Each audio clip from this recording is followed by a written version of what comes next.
ये तब का फोटो है, गोवा लेके जब गया था, ये तब का ये फोटो है। अभी तक उसको अरेस्ट नहीं किया गया। ये क्या इसके मौत खास कोई ठोस प्रूफ नहीं आया है कि मोहित साहू इनको मार रहे हैं। बोलूं तो ये सीधा मेरे जान के ही पीछे पड़ा है। ये आज नहीं तो कल ये मेरे को मारेगा ही मारेगा। इसे रहना चाहिए। एक औरत को मैं रही हूँ, उसके साथ निभा के भी देख ली। वो तो मेरा हाथ उठा था उसके ऊपर, जिसको ताबीर डाल रहे थे कि किसी अभिनेत्री ने तय करके। बाकी लड़कियों के साथ भी हुआ है चीजें, लेकिन हाल ही में जो घटना शशि वर्मा के साथ हुआ, वो छत्तीसगढ़ के मोस्ट पॉपुलर प्रोड्यूसर डायरेक्टर के ऊपर जो है आरोप जो है शशि वर्मा बोले हुए वो चला हम जानता है कि वाजी में जो है उस रात को क्या हुआ था। जी, आप ही शशि वर्मा हैं? जी सर, आपका परिचय सर? जी, मेरा नाम आमिर है, मैं कांग्रेस से महामंत्री हूँ। जी जी जी, मोहित साहू से आपसे मुलाकात कब हुआ था? मूवी लाइन से ही हुआ था 2 साल पहले। जी, कैसे हुआ था? मतलब मैं ऑफिस में गई थी मूवी के लिए, उनके पास ऑडिशन वगैरह चल रहा था ना, तभी गई थी मैं। जी, फिल्मों में उससे पहले आप काम कर चुके थे? जी, कर चुकी थी मैं। माया के रोक करके मूवी है जिसमें मैं काम कर चुकी थी। उससे पहले मैं 10 एल्बम में काम कर चुकी थी। जी, उन्होंने बुलाया था? हाँ, उसमें चल रहा था ऑडिशन, तो मेरे को रेफरेंस दिए थे कि बेटा एक बार जाके देख वहाँ पे करके। तो फिर मैं गई थी वहाँ पे। मेरे को सेलेक्ट भी किए, मूवी भी दिए, गुइया 2 और साइको। तो फिर मेरे को गई ऑफिस में, आना जाना भी चला, मतलब क्लासेस के लिए। वहाँ पे सभी लोग जाते थे, अमिता बहुत लोग थे वहाँ पे जाते थे, क्लास लगता था सबके लिए। तो गई, तो मैं कुछ ही दिन गई और बीच बीच में मैं ब्रेक भी करती थी, चाहती भी नहीं थी, कुछ समझ नहीं आ रहा था उसके बातचीत से, मैसेजेस कॉल से। तो फिर मैं छोड़ दी थी, मूवी नहीं की थी उसका। जी, कौन से सन का बात है? ये 2024 का है। अब गुइया 2 में पोस्टर भी देखे हो, साइको का भी देखे होगे, जो मैं छोड़ दी थी। क्यों छोड़ दिया था? नहीं समझ आया मेरे को प्रोडक्शन में, मतलब उसका नेचर दिख गया था उसी टाइम से। फिर उसी टाइम से विवाद चालू हुआ, मतलब मारपीट का। जो मेरा हाथ उठा था उसके ऊपर, जिसको ताबीर डाल रहे थे कि किसी अभिनेत्री ने प्रोड्यूसर को थप्पड़ मारा। फिर बहनों को उठवाने की धमकी, तब से ये सब चल रहा था। फिर वो बहुत ज़्यादा धमकी दिया, तब मैं फिर नॉर्मल होके रहने लगी, क्योंकि मेरा जॉब वॉब भी छुड़वा दे रहा था वो। तो फिर मैं नॉर्मल होके रहने लग गई, क्योंकि उससे पंगा लेना, मतलब मैं तो अकेली थी, आगे पीछे माँ बाप रहता तो शायद वो एक बार के लिए रुक भी जाता कि नहीं अब ज़्यादा परेशान नहीं करना है करके। बाकी लड़कियों के साथ भी हुआ है चीज़ें, लेकिन बाकी लड़कियों के साथ बैक सपोर्ट रहा होगा, या तो फिर किसी के साथ उतना आगे नहीं बढ़ पाया जितना मेरे को प्रताड़ित किया। मेंटली हरेसमेंट, ब्लैकमेलिंग, यही सब करते आ रहा था वो। जी, हाल ही में हमने आपका वीडियो देखा, बयान देखा, तो उसमें जो है आप उज्जैन वगैरह गए थे, तो आपके द्वारा कुछ प्रूफ है क्या मोबाइल के द्वारा? उसी के पास है वो फ़ोन, उसी का दिया हुआ था। जिस दिन वो कांड हुआ ना मारपीट का, मारने पीटने के बाद वो जब आया था, जैसे रूम में एंटर किया था दरवाज़ा तोड़ के, तो वो फ़ोन में जब बात करी थी तो फ़ोन पटका था, वो अलमारी में मैं दब गई थी, तो पूरा कपड़ा गिरा था, तो उसी में ही दबा था फ़ोन। क्योंकि मैं तो खून से लहूलुहान थी, भैया जैसे आए मैं निकल गई थी उनके साथ। जी, अभी रिसेंटली आपके पास कोई प्रूफ नहीं है? नहीं, मेरे पास अभी कुछ नहीं है। सब सामान मेरा वहीं है, जिस फ्लैट में हम लोग थे रखा था, सब वहीं पे अभी। मुझे उस दिन खबर आया, फ़ोन आया कि ऐसी ऐसी घटना हुई है। तो थाने से अस्पताल तक साथ रहा इस बहन का मेरा। और इसे स्थिति देख करके समझ में आई मुझको कि अपराध बहुत ही बड़ा है। ये जो मामला हुआ है, चाहे कुछ भी रहे, रिलेशन रहे ना रहे, जिस तरह से अभी का कल्चर चल रहा है, अभी का माहौल चल रहा है, अभी का प्रशासनिक और जिस तरीके का तौर तरीका चल रहा है, उससे साफ तौर पर समझ में आ रहा है कि अपराध करने वाले को बेखौफ हैं। जिसको अपराध करना है वो खुल के करेगा, चाहे अगर शासन हो चाहे प्रशासन हो, कर लो। पर इस मामले में ये समझ में आ रहा है, इस बहन के साथ जो घटना हुई है, ये इससे पहले मैंने बात किया था उसी दिन अस्पताल से थोड़ा ठीक होने के बाद, तो इन्होंने बताया कि इसके पास इतनी हिम्मत नहीं थी, ऐसे कोई था ही नहीं बंदा कि जिसके साथ ये थाना जा सके। क्योंकि इसका कहना है कि उसकी अप्रोच और पहुंच बहुत बड़ी है, वो पैसे वाला है, वो मतलब ना, ये इनका कहना है कि अधिकारी, पुलिस अधिकारी को जेब में रखता है। तो ऐसे बड़ी बात इंसान तभी करता है या पॉलिटिशियन सपोर्ट जोरदार हो, या गैर कानूनी तरीके से पैसा हो, बहुत लमसम पैसा हो, और नेता मंत्रियों का सपोर्ट हो, वही व्यक्ति इस तरीके से बात करता है। और इतना बड़ा अपराध होने के बाद, ये हमारे छत्तीसगढ़ की बहनी हरे, छत्तीसगढ़ी में बहनी छवे हवे और छत्तीसगढ़ की बेटी छरे है, कोई बाहर के नो हरे। मैं एक बात बोलना चाहता हूँ, जब इनके ऊपर इस तरीके का घटना घट जाता है, महिलाओं पर, बहन बेटियों पर, तो वो क्यों सादा चुप बैठ जाती है? और इतना बड़ा घटना होने के बाद मोहित साहू करके जो हीरो बताते हैं, वो विलन की तरह काम कर रहा है, फिर भी प्रशासन, पुलिस प्रशासन बैठा हुआ है, अभी तक उसको अरेस्ट नहीं किया गया। ये क्या इसके मौत होने के बाद, मरने के बाद ही कुछ एक्शन लिया जाता, या अभी जिस तरीके से आप देखेंगे एफआईआर में जो धारा लगाई गई है वो खाना पूर्ति लगाई गई है। इसके माँ बाप अगर नहीं है, अगर मैं बोलता हूँ किसी के माँ बाप नहीं है इस दुनिया में, किसी का परिवार नहीं है, तो क्या उसको जीने का अधिकार नहीं है? क्या वो चैन से जी नहीं सकता? क्या बहन बेटी हमारी बाहर जाके काम नहीं कर सकती? छत्तीसगढ़ी मूवी में काम करती थी ये बहन, क्या ये उस जगह काम करने के लायक नहीं है, या इसको किसी का शोषण झेलना पड़ेगा तब ये काम कर पाएगी? तो मैं आप लोगों के माध्यम से, इस मीडिया के माध्यम से बोलना चाहूंगा, जो इसे इस केस में धारा लगना था 307 का हाफ मर्डर का, जो कि कैंची और चाकू वगैरह से वार किया गया है इसके ऊपर, वो धारा बिल्कुल नहीं लगी गई है। सादा चुप्पी थाने में दिखा ना। अभी देखिए 22 तारीख का केस है, 23 से कमिश्नरी लागू हुई है। मैं बोलता हूं जिस तरीके से चर्चित मामला है उसमें एकदम इग्नोर किया जाए। अगर इस पर कार्रवाई होती है तो हमको एक बार यकीन रहेगा कि कानून और शासन और प्रशासन अपना काम कर रही है। मैं इन्हें इससे पहले नहीं जानता था, मुझे फोन आया, एक भाई की तरह मैं इसका साथ दे रहा हूं। अगर इसको तसल्ली भी देता हूं मैं, अगर कोई नहीं है इस बहन का तो मैं हूं, और कांग्रेस पार्टी इस बहन के साथ है। सर, अभी हमने सोशल मीडिया में देखा कि अभी खास कोई ठोस प्रूफ नहीं आया है कि मोहित साहू इनको मार रहे हैं। देखिए पूरा रिकॉर्ड है, मैं बगैर जाने परखे मैं किसी के साथ कैसे दे देता?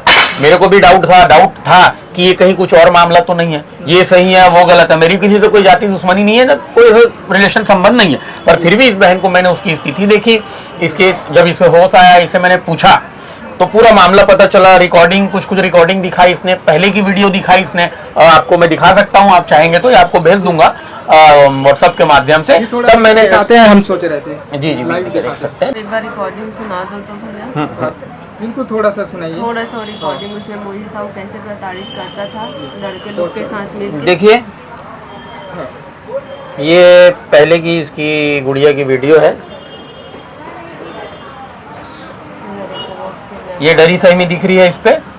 इसका कहना है कि भैया मैं इतनी डरी थी कि मेरी आवाज भी ना निकले, और ये वीडियो मैंने बनाया था तो किसी का स्क्रीन सेवर दिख रहा है, ये जिस सामने वाले को कॉल किया था किसी ने। ये एक सबूत है पहले का, और एक दिखाना चाहूंगा मैं, ये देखेंगे। मैं जो सोशल मीडिया में डाली थी वो भी है ना। एक मिनट, ये लोगों की फोटो है, देखो, ये जब मेरे को गोवा लेके गया था, गोवा लेके जब गया था, ये तब का ये फोटो है। हाँ, और रिकॉर्डिंग भी है। रिकॉर्डिंग भी है। किसी बंदे से बात चल रही है उनकी, मोहित साहू जी की, कि सामने वाला बात से समझ में आ रहा है क्लियर कि वो बड़ा अपराधी है। वो दिन बढ़ता जा रहा है, इस चीज को कम करना चाहिए। तो उसी जगह कहीं ना कहीं कानून सपोर्ट करके उसे आगे बढ़ाते जा रहे हैं। थोड़ा सा हिसाब से काम करना, तो जो तू काम करता है ना, ये सब फालतू बात करता है, ऐसा नहीं करना। मैं बताऊंगा कि कैसे बात करना, कैसे सीखना है, ये सब मैं तुमको बताऊंगा, समझ रहे? ठीक है नहीं, अगर आज मानता होगा तो बताऊंगा। हमेशा मानो भैया, हमेशा मानो, ऐसी बात नहीं भैया। देखो जो आदेश किए सबका बैठ बच गया है, टेंशन नहीं लेना। आज वाले लौंडे का मजाक दिखा दिए, अब बच्चा को ना रोहन हाथ में आ गया ना, तो समझ जाओ आपका प्रॉब्लम सॉल्व है। उनको ऐसा मानना कि सच कुछ सही नाम है, बस सच को बताए, मोहित साहू को क्यों बताए, मोहित साहू को रोहन दुष्ठान का, नेहर का डांस मार रहा है, सब सस्ती के नाम है जी। सुन सकते हैं आप? हाँ जी, साफ तौर पे जो है फोटो से और वॉइस से जो है ये सुनो ना जी, मालूम है, मैं लास्ट तक जितना करूँ उसको। हाँ मेरे पता नहीं, मेरा भाई अगर मेरे हीरो दिनेश सोनिया रहता ना, माँ का तो उसके साथ मार रहे। वो ढूंढ रहा था वो कि मैं मरा रहा हूँ। मौका देके भगी है वो, मौका देके भग गई। वो मौका तुम्हारा अचानक कॉला को भगते हुए नहीं, अचानक कॉला गया। अच्छा समझ गया। आप ही बात करें। क्या मैं आपको रिकॉर्डिंग सुन के बता? एक मिनट में बताना चाहूंगा, आप बताएंगे। ये रिकॉर्डिंग चल रही है, इस तरह की आवाज है। और कौन है? एक और? एक शैंकी जिसके साथ जो लड़का उठवाता था ना, जो धमकी देता था, ये जिस लोगों को उठाने का बात कर रहे हैं, हाँ वही है वो गुंडा जिसको ये पैसा देके उठवाता है। मेरे को धमकाता था और मेरे पहचान के लोगों को आप सुन चुके हो साफ साफ, ये ऐसे ही करता मतलब था। एक और किलर जो चीज और रिकॉर्डिंग है उसको सुनोगे तो मैं आपको भेज दूंगा, आप उसे आप चलाइएगा, बताइएगा। इस बहन को इंसाफ मिलना चाहिए। मैं एक ही गुहार लगाऊंगा। मैं कहता हूँ पुलिस पढ़ी लिखी होती है, एक कानून होता है, एक कायदा होता है। अगर ये जख्म जो है आम आदमी से भी पूछा जाएगा कि इसमें क्या धारा लगेगी, इसमें और इस पैर दिखाइए, पैर, ये पैर में भी कैंची लगी है, कैंची घुसाया गया है, इसमें क्या धारा लगेगी, तो इंसान क्लियर साफ तौर पर पढ़ा अनपढ़ आदमी भी बता देगा कि ये जान लेने की हत्या करने का प्रयास किया गया है। गनीमत कुछ लोग पहुंच गए, गार्ड पहुंच गए तो ये बच गई, नहीं तो आज एक बेटी छत्तीसगढ़िया में एक बेटी को खो दी होते। FIR हो गए हैं सर, तो क्या पुलिस कार्रवाई कर रही है कि नहीं कर रही? नहीं कर देखिए, आप क्या चाहते हैं, क्या कार्रवाई इसमें कार्रवाई हो भैया। मैं चाहती हूँ अच्छे से ले, इसमें एक्शन ले, क्योंकि ये आदमी मेरे को, ये मेरे बोलूँ तो ये सीधा मेरे जान के ही पीछे पड़ा है। ये आज नहीं तो कल ये मेरे को मारेगा ही मारेगा। अब ये इतना क्यों सताया, क्यों इतना पीछे पड़ गया, ये भी मैं नहीं समझ पाई, लेकिन ये मेरे को जान से मार देगा आज नहीं तो कल। और इतना सब कुछ होने के बाद वो और नहीं छोड़ेगा। तो मैं चाहती हूँ इसके ऊपर कार्रवाई हो। ये जितना अपना असली चेहरा जो छुपा के रखा है ना, इसको सामने लाओ आप लोग इसके लिए दबाव डालो। पुलिस लोग तो कर ही नहीं रहे हैं इस चीज़ को ना, दबा दे रहे हैं अंदर ही अंदर। हम लोग FIR कटवाने भी गए थे, उस दिन पे भी पुलिस लोग बात करते करते वो मोहित साहू करके कुछ बोले, फिर एक पुलिस वाला उसका हाथ दबा दिया। वो रात की बात है, रात तक ही रहने दो, ऐसे करके चर्चा चली इस बारे पे कि शायद हम लोगों को ये लगा, समझ में आ गया कंडीशन सिचुएशन देख के कि थाने में हमारे पहले रात को वहाँ बैठक हो चुकी है, दबाव पूर्वक कुछ लोग पहुँच चुके होंगे, इसलिए कोई आज वो जैसे वीडियो डाला था कुछ दिन पहले कि मैं मर रहा हूँ, और दूसरे दिन से वो आज तक गायब है। मीडिया वाले हमारे कुछ भाई लोग अभी आए थे, उन्होंने हाँ खबर आया, किसने देखा चिड़िया चुग गई खेत, किसने देखा? किसी ने नहीं देखा, ना वो दिख रहा है ना मीडिया के सामने आ रहा है। अरे मैं बोलता हूँ राजधानी है रायपुर, छत्तीसगढ़ की राजधानी है, यहाँ की पुलिस इतनी ढीली डोरी है कि जाके उसे उठा के लेके नहीं आ सकती। ये साफ तौर पर दिख रहा है। मैं कहना चाहूंगा अगर इसे न्याय नहीं मिलेगा तो हम जमीन स्तर की लड़ाई लड़ेंगे, थाना घेराव करेंगे, मजिस्ट्रेट के पास जाना पड़े, राज्यपाल के पास जाना पड़े, हाई कोर्ट जाना पड़े, हम जाएंगे, इस बहन का साथ देंगे।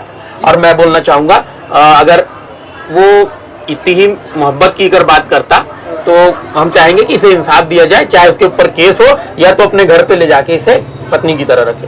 जिनों से आप लोग साथ में थे, तो क्या आप उनका सब कुछ व्यवहार जानने के बाद उससे दूरी होने का फैसला नहीं सोचे, क्या ऐसे करते? मैं तो हमेशा बताई ना भैया, मैं हमेशा भागने की कोशिश की हूँ। जिसमें वो बोला जा रहा है वो भाग, मौका देखती थी भाग जाती थी, क्योंकि लोगों का प्लानिंग वही रहता था, लाते थे, टॉर्चर करते थे। मैं भागने में मजबूर थी, क्या करती, मैं रहती तो भी मार देता, अभी भी रख के वो मारने का ही प्लान था। तभी तो लोगों के सामने शादी प्रिटेंड नहीं कर रहा था, किसी के सामने दिखा नहीं रहा है, बता नहीं रहा है, इसका क्या मतलब है। मैं शादी के बाद जबकि उसके साथ बहुत अच्छे से रही हूँ, बहुत अच्छे से, मतलब जैसे रहना चाहिए ना एक लड़की को, मतलब जैसे एक आदमी रखते हैं औरत को, मैं वैसे ही रही। वो बोले किसी से कांटेक्ट नहीं, किसी से बातचीत नहीं, कुछ नहीं, मैं सिर्फ उसी से कांटेक्ट में रहती थी। दिन भर कॉल पे रहना, कॉल पे रहती थी, खाना बनाना, जैसे रहना चाहिए एक औरत को, मैं रही हूँ उसके साथ। निभा के भी देख ली, वो प्यार वाले चीज़ के लिए बना ही नहीं है, वो सिर्फ चालाकी। वो उसको लगता है मूवी बना बना के कि लोगों की ज़िंदगी ना वो मूवी बना रहा है, मूवी कर रहा है या एक्टिंग कर रहा है, वो बस उसकी ज़िंदगी उसी में ही कट जाएगी। अभी तो अब आप लोग उज्जैन गए तो आपका मतलब आपको जबरदस्ती ले जाया गया था? नहीं, मैं खुद गई थी। जब मैं सब चीज़ सरेंडर, देख तो रहे हो किस तरीके से बुलाया जाता था मेरे को, तो फिर मैं आई एकदम सरेंडर कर दी। हाँ भाई क्या चाहते हो? बोला शादी करना चाहता हूँ। तो मैं बोली ठीक है कर लो शादी। और शादी के बाद मैं बताई मैं अच्छे से थी उसके साथ, पर मैं यही था कि तुम दिखा क्यों नहीं रहे हो, बता क्यों नहीं रहे हो लोगों को, और तुम बात बात पे मारने की धमकी देते हो। तुम मारने की धमकी दोगे तो क्या मैं पुलिस का नाम नहीं ले सकती? तुम पहले भी कर चुके हो क्राइम, मेरे को तो पता है मैं कितने बड़े क्रिमिनल के साथ रह रही हूँ, उसका एक एक चीज़ से वाकिफ़ हूँ मैं, कैसे उसका बात करना, कैसे मारना, कैसे उसका डराना धमकाना। ये जो घटना हुआ शशि वर्मा के साथ, तो हम चाहते हैं कि कानूनी कार्यवाही जल्द से जल्द हो।